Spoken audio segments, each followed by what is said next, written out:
8 ways to make 2026 your most successful year yet in a sustainable way. Okay, cool. So let's talk through the 8 ways. I'm going to give examples for everything and we're going to talk through it together. Okay, so redefine what success actually means before January 1st. So let's not go in with such loose goals like random things like be healthier or make more money. Actually, try to boil it down. You don't have to have a long list of resolutions. I know that that is overwhelming and you don't want to get into that very like toxic resolution culture where you're just like really chirping on everything that you do, trying to make every single little thing better.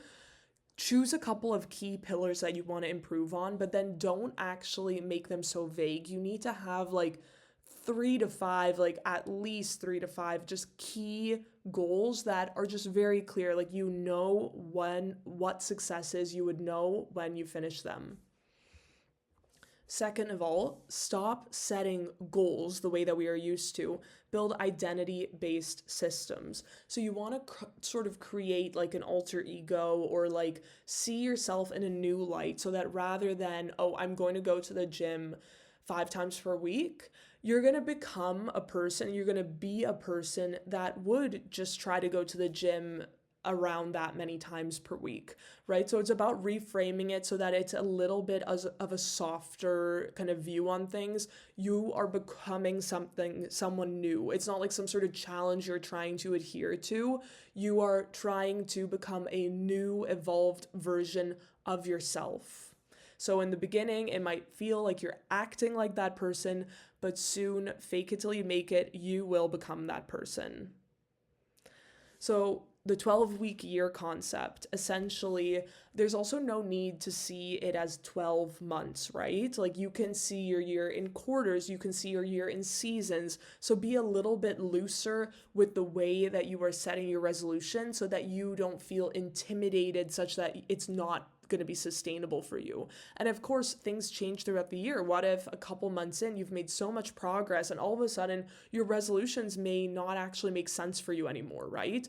Or maybe a couple months in, some hard things happen and you haven't even started your resolutions. At that point, maybe cut a few, just focus on like the 1 or 2 that are most important for you. So it's about being fluid with your response, treating yourself with kindness, but also being strategic and being truly strategic about how you are going about these things. Design your environment so discipline is optional is number 4. So essentially, actually do yourself a favor and like let's not just, make this like a cutthroat discipline thing.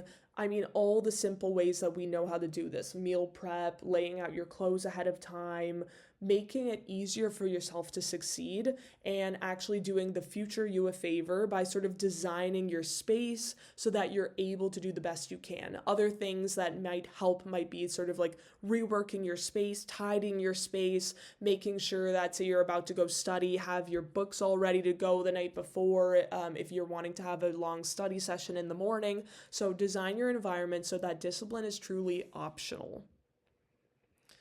5 is build a bare minimum version of every habit. So if you are, it's been a crazy day, you're not going to make it. What is the bare minimum version of that habit? Is it a 1 minute meditation instead of a 10-minute meditation? Like it can be bare minimum, laughably bare minimum, but it is still better than nothing and it is going to keep things in your routine.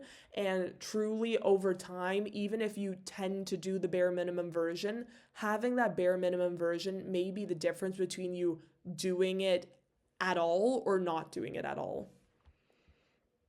6 is a dopamine detox. I did another video on this as well, but realistically. So I think that digital minimalism is super important, but of course, we typically all need that for our work. We need phones, we need emails, etc., etc. So it's hard, but if you can work some part of digital minimalism or dopamine detox into your life, it is going to be groundbreaking because all that time doom scrolling can be put into something that just lets you fulfill your potential or lets you reach your goals or lets you decompress and unwind. All of them are great and all of them are better than doom scrolling. 7 is romanticize your systems, not just your results. So you want to actually romanticize the system and the process towards these goals. You don't want to just be focusing on like, oh my God, my life will be great when I achieve X, Y, and Z. Like actually enjoy the journey. Enjoy like whatever it is, going to the workout classes or like learning about like a specific skill that maybe you're wanting to include in your career or whatever. Obviously, I'm spitballing here, it's very personalized, but find a way, even if it takes a little bit of thinking, to find that silver lining to the journey because that is going to make all the difference. And lastly, number 8 is that a weekly reset is better than New Year's resolutions. If you are having trouble with that, obviously we're all different, but if you have to keep doing reset after reset after reset, it is better than giving up and being like, okay, well, I'll wait for 6 months to pass so that we get to 2027. So don't feel like you need to wait a whole other year to just restart. You can always reset, start anew. The days of the year are absolutely fluid and man-made, so you can for sure do a reset at any time of the year.